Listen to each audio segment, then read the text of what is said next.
শপথ গ্রহণ, আমাদের রাজ্যের মুখ্যমন্ত্রী শপথ গ্রহণ করেছেন, বিধায়করাও শপথ গ্রহণ করেছেন, তার সাথে সাথে পশ্চিমবঙ্গবাসীকেও শপথ নিতে হয় যে কোনো অন্যায় কাজ করব না, আর অন্যায় কাজের সাথে আপোষও করব না। মানুষ পরিবর্তন চেয়েছে, ক্ষমতার পরিবর্তনও হয়েছে। তাই বলে যারা ভাবছেন বা সমালোচনা করছেন যে আজকেই সব পরিবর্তন হয়ে যাবে, এটা বোকামি বা মূর্খতা। 10 কোটির পশ্চিমবঙ্গে হয়তো 1 কোটি মানুষ দলাদলি করে রাজনীতি করেন, রাজ্যের কাজ পরিচালনা করেন, আর বাকি আমরা 9 কোটি সাধারণ মানুষ বা মানুষের স্বভাব যেই দিন বদলাবে সেই দিন পশ্চিমবঙ্গ বদলাবে। পরিবর্তনটা হয় শিক্ষা থেকে, নৈতিকতা শিক্ষা, মানবিকতা শিক্ষা, পারিবারিক শিক্ষা। ইংরেজি অঙ্ক পড়ে ফার্স্ট হয়ে শিক্ষা হয় না। শিক্ষা ব্যবস্থা আজ প্রায় মাটিতে মিশে গেছে। প্রতিটি শিক্ষককে শপথ নিতে হবে যে তার শিক্ষাদানের প্রতি পূর্ণ দায়িত্ব কর্তব্য পালন করবেন। শিক্ষকতা এমন একটা পেশা যা দিয়ে পুরো ভবিষ্যৎ প্রজন্মের দায়িত্ব থাকে। শুধু টাকা আয় করার জন্য কেউ শিক্ষকতা পেশায় নিযুক্ত হবেন না। আইন শৃঙ্খলা, আমাদের শপথ নিতে হবে যে আমরা সমস্ত আইন শৃঙ্খলা মেনে চলবো। যে দেশে কোনো আইন শৃঙ্খলা ঠিক থাকে না সেই দেশ রসাতলে যায়। আমাদের দেশের সংবিধান ঠিক নয়, জানে অপরাধ করলেও আমাদের শাস্তি হবে না, তাই কেউ অপরাধ করতে দ্বিধাবোধ করে না বা ভয় পায় না। এই দেশগুলোতে শুনেছি ছোট থেকে ছোট অপরাধ করলেও পুলিশ অ্যারেস্ট করে নিয়ে যায়।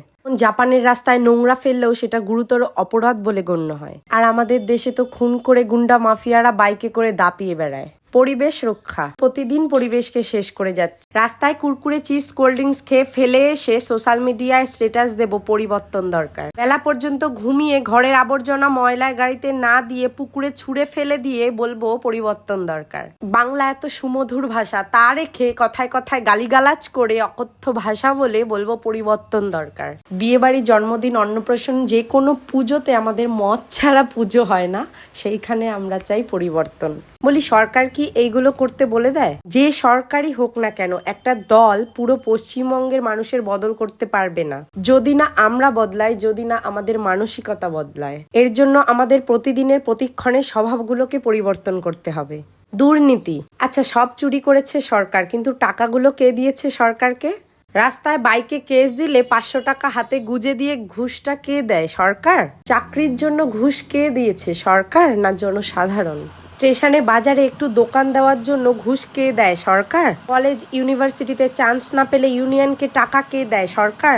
রাস্তায় কানের থেকে ফোন চুরি হয়ে যায়, বাস থেকে পার্স, এগুলো কি সবকিছুই সরকার বা তার কর্মীরা ঠিক করে দেয়? নাকি আমাদের স্বভাবটাই এরকম হয়ে গেছে? জল অপচয়, খাবার অপচয়, বিদ্যুৎ অপচয়, এই সব কিছুই আমরাই করি। আমাদের শপথ নিতে হবে যে প্রতি বছর আমরা ফাঁকা জায়গায় বৃক্ষরোপণ করব, ফলের বীজ ফেলবো, অযথা জল অপচয় করব না, খাবার অপচয় করব না, বিদ্যুৎ অপচয় করব না, নোংরা রাস্তায় ছুঁড়ে না ফেলে গাড়িতে দেব, রাস্তায় কারো জিনিস চুরি ছিনতাই করব না, কাউকে ঠকিয়ে জুয়া চুরি করে নিজে বড় হবার চেষ্টা করব না, কারোর ওপর রাগ থাকলে সেটা খুনে পরিণত হবে না।